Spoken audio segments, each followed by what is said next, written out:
Esta semana, en el taller de habilidades de lectura, la semana 24 de clases, tenemos como objetivo el leer comprensivamente textos narrativos considerando estrategias de lectura antes, durante y después de leer para profundizar en la comprensión del texto leído, además de reconocer las motivaciones que llevan a actuar a los personajes de la narración leída.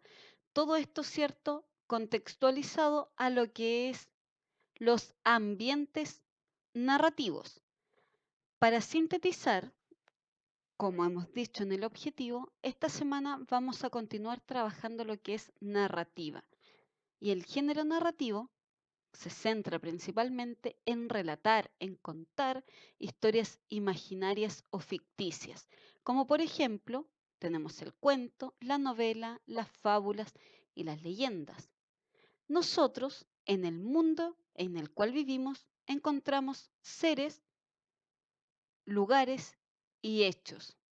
Estos mismos elementos de seres, lugares y hechos, nosotros los podemos evidenciar en la obra narrativa, solo que con otros nombres. Los seres vienen a ser los personajes, quienes van a interactuar, ¿cierto? Quienes van a llevar a cabo las acciones dentro de esta narración. Los lugares, que son propios de nuestra realidad, del mundo en el cual vivimos, vienen a ser los ambientes físicos, psicológicos y sociales.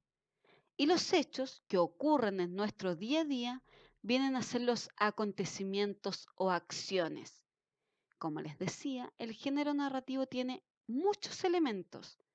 Principalmente, ¿cierto? Tenemos el narrador, que es esta voz ficticia que nos va a contar esta historia imaginaria, y podemos encontrar cuatro tipos de narrador. El narrador personaje o protagonista, que relata la historia en primera persona, es decir, que cuenta lo que le ocurre a él. También encontramos al narrador testigo, que relata en segunda persona gramatical, es decir, en tú, y va a contar lo que le sucede a alguien cercano a él.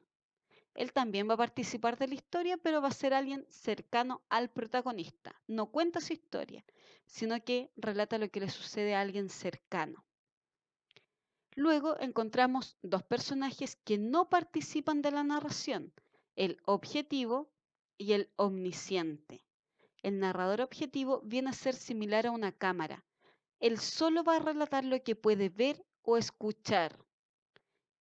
En cambio, el omnisciente relata todos los acontecimientos, incluyendo las emociones y aquellos fenómenos, aquellos sucesos que son parte de la interioridad de los personajes. ¿Por qué? Porque el omnisciente también es llamado narrador de conocimiento total. Él va a conocer toda la información. Una vez que tenemos claros los tipos de narrador, continuamos con los personajes. Y los personajes dijimos que son estos seres que actúan y que interactúan dentro de este mundo narrativo. Y tenemos tres tipos de personajes, de acuerdo a su grado de importancia. Los personajes principales, los secundarios y los incidentales o terciarios. Los personajes principales son aquellos personajes en torno a los cuales gira la historia. Son fundamentales. Si nosotros eliminamos estos personajes, la historia no se podría llevar a cabo porque ellos son la base para que ocurra todo lo que está ocurriendo. Los personajes secundarios son un tanto más irrelevantes, vienen a complementar un poco a los personajes principales, pero su actuar también es fundamental para el desarrollo de la historia. Pero si eliminamos a uno de estos personajes, la historia puede continuar. Los personajes terciarios o incidentales son importantes. ¿Por qué? Porque estos son los personajes esporádicos, aquellos que aparecen para darle movilidad al relato. Son estos personajes que aparecen de imprevisto, ¿cierto?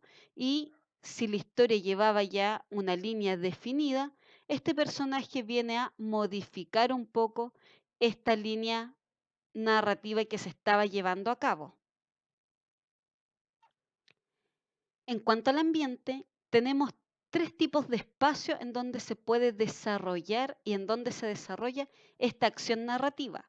Por una parte tenemos el ambiente físico, que va a ser el lugar material, el ambiente social, que va a ser este ambiente en cuanto a los rasgos sociales, políticos, económicos, religiosos que se evidencian dentro del relato, y tenemos también el ambiente psicológico que viene a ser la carga emocional, qué emociones predominan a lo largo de la narración y que son fundamentales, ¿cierto?, que ambientan esta historia y estas acciones que se están desarrollando. En cuanto a los acontecimientos, viene a ser la línea argumentativa, la línea argumental, es decir, las acciones que se llevan a cabo, los sucesos que se van a relatar y que ocurren dentro de esta historia que le da movilidad, ¿cierto? Y en donde actúan estos personajes, situados en los ambientes. Cómo interactúan estos personajes dentro del relato y dentro de esta historia es mediante los diálogos, la conversación entre dos o más personajes. Puede también que un personaje hable solo, ¿cierto? Y eso se va a conocer como monólogo, pero generalmente dentro del género narrativo, los personajes dialogan, conversan entre sí para que se produzca esta interacción y este desarrollo de la historia. ¿Dónde suceden las acciones? Toda narración, como ya habíamos dicho, ocurre en un lugar y en un tiempo determinado.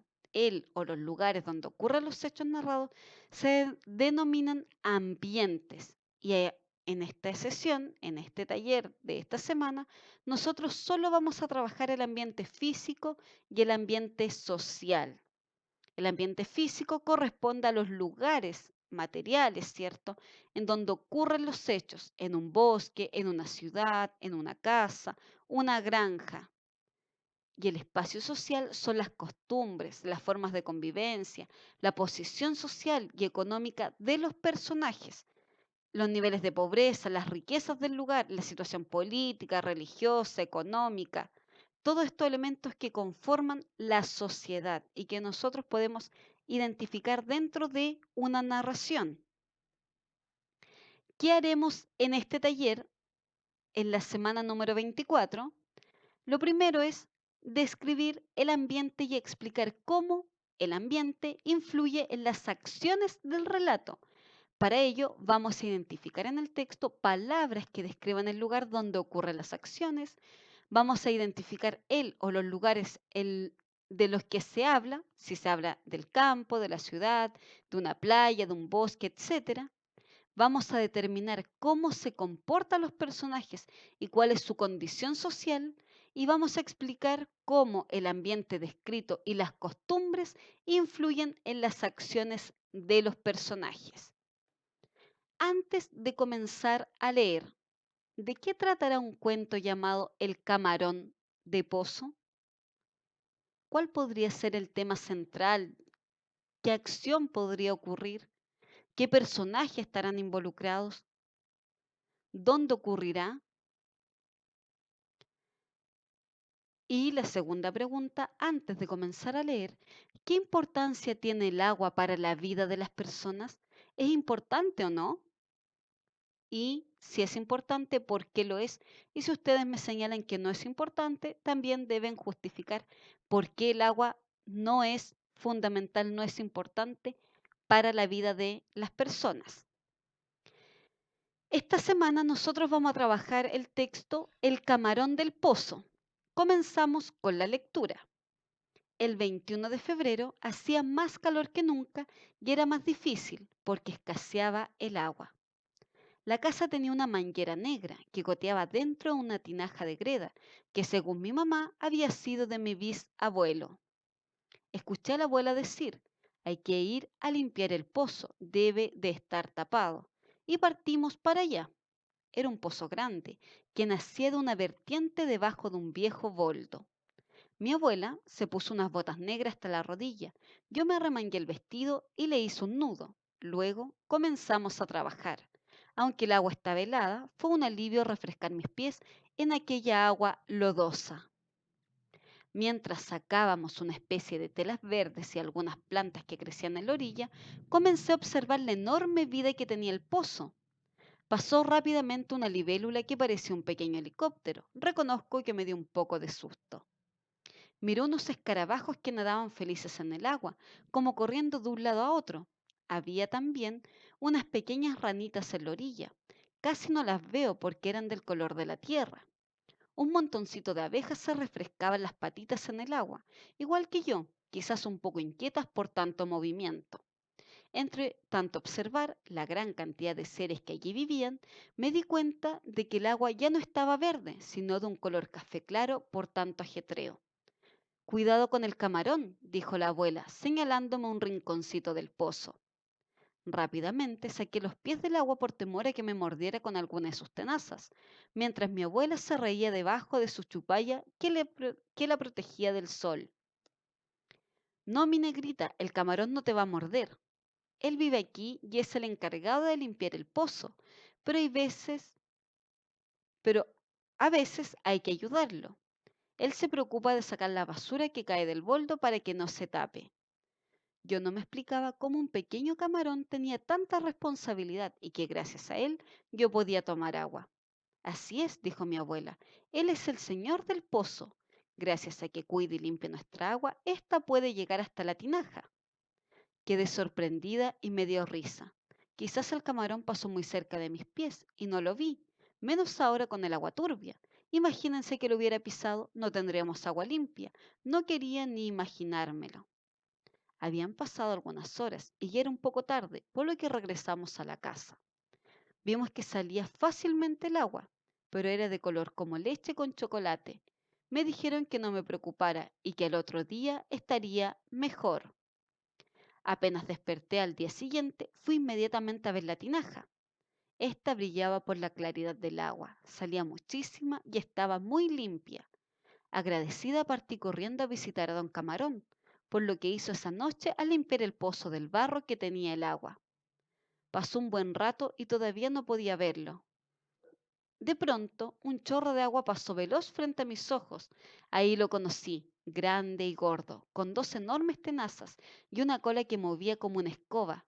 El camarón del pozo ya estaba trabajando para nosotros. Este texto fue sacado de la obra Me lo contó mi abuelito de Amanda Núñez.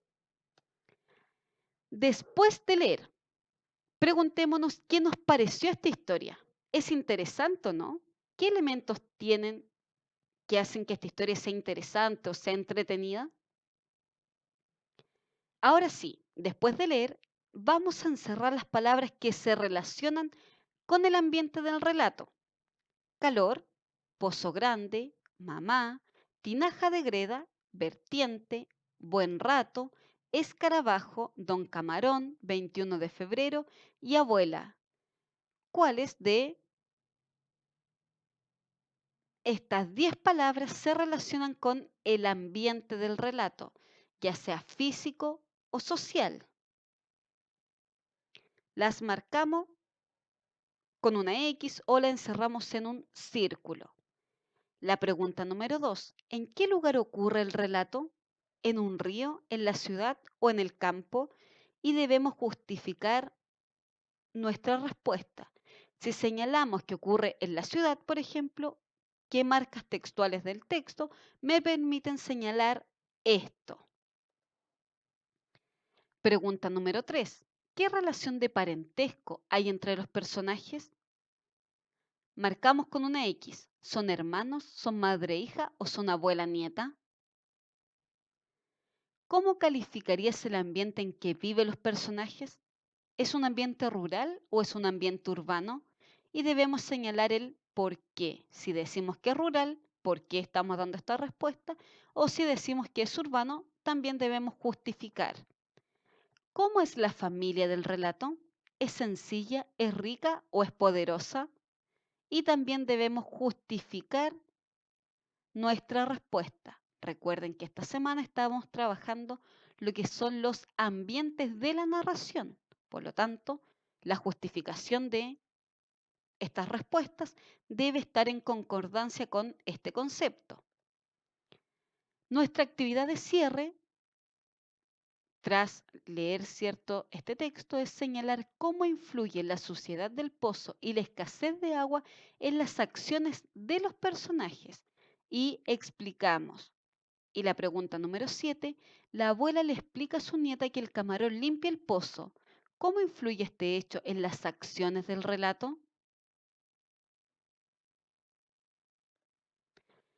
Para finalizar, en esta imagen tenemos varios animales escondidos. Si no me equivoco, son 19 animales. ¿Ustedes logran encontrar los 19 animales que están ocultos en la imagen?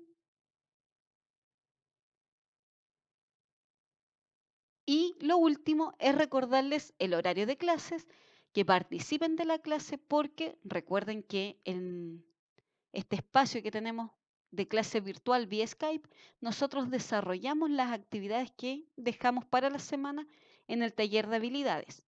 No se olviden entonces de su horario de clases, además de